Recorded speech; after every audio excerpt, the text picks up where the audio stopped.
Ser o campeão gaúcho, o Grenal decisivo vai passar no Sport TV 3, no mesmo horário.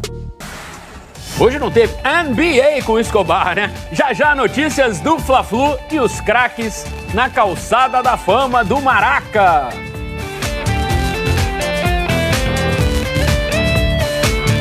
Valeu, Fernando. O Maracanã ganhou novos integrantes na famosa calçada da fama.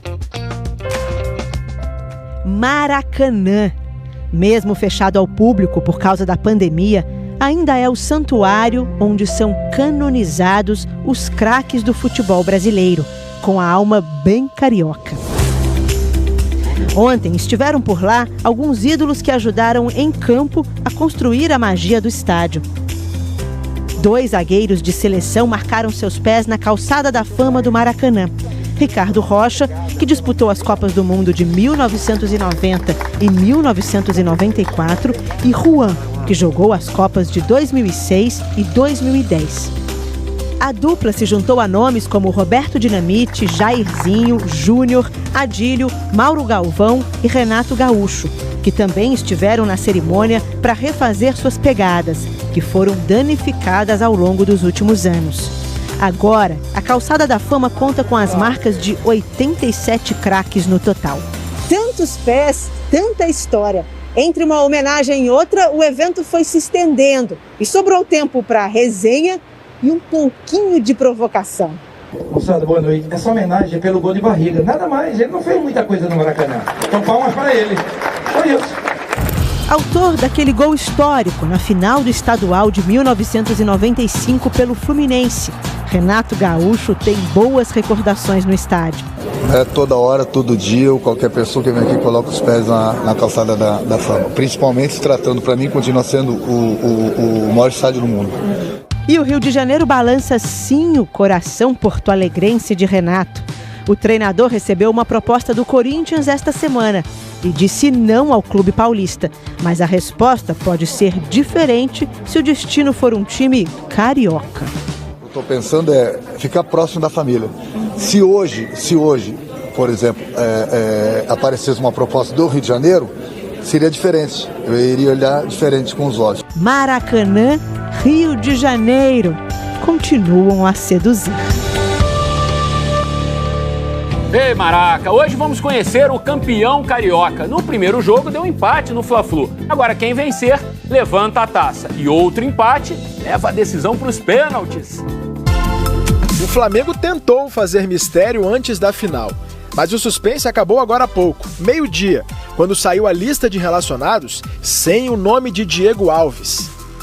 O goleiro se recupera de uma fibrose na coxa e não treinou com a equipe na última atividade antes da final. A defesa tem sido o principal problema do Flamengo. Das 20 partidas que jogou nesta temporada, apenas em 5 o time não levou gol. O Flamengo tem muitas dificuldades no setor defensivo, a transição defensiva ela é muito lenta, expõe muito os seus zagueiros e a bola aérea é uma preocupação. O Flamengo ainda não conseguiu, consertar esse esquema. No lado do Fluminense, o técnico Roger Machado não tem nenhum desfalque. Mas isso não significa que não tenha dúvidas para montar o time. Casares e Nenê disputam uma vaga no meio-campo. O grande trunfo do Fluminense é ser forte nas duas áreas, nas duas extremidades do campo. Ele consegue, mesmo quando está pressionado, defender bem a sua área e tem uma capacidade técnica de construir jogadas de gol quando tem poucas oportunidades no jogo. No Flamengo, o zagueiro Rodrigo Caio treinou e está à disposição. Assim como o meia Gerson, que só vai definir a negociação para o Olympique de Marselha depois da final. Com isso, o time deve ir a campo com Gabriel Batista no gol, Isla, William Arão, Rodrigo Caio e Felipe Luiz, Diego, Gerson, Everton Ribeiro e Arrascaeta, Bruno Henrique e Gabigol. O Fluminense de Roger Machado deve ter Marcos Felipe no gol, Calegari, Nino, Lucas Claro, Egídio ou Danilo Barcelos, Martinelli, Iago, Nenê ou Casares, Kaique, Luiz Henrique e Fred. O Maracanã não terá público, como acontece desde o começo da pandemia, mas terá provocação nos mosaicos nas arquibancadas. O Flamengo usou a palavra hegemonia para lembrar dos 36 títulos do Campeonato Carioca. O tricolor tem 31. Já o Fluminense optou pela frase "orgulho de não ser como vocês", uma referência sobre as divergências dos dois clubes em relação à presença de torcedores na final. O Flamengo era a favor e o Fluminense foi contra.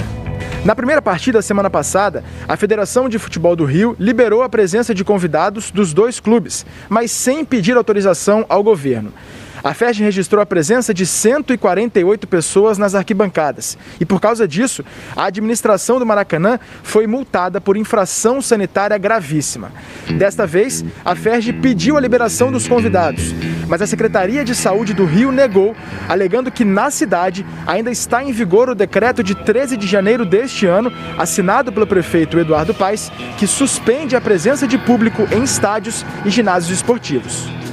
Seja nos bastidores ou no campo, é clima de final. O Maracanã logo mais conhecerá o campeão carioca de 2021.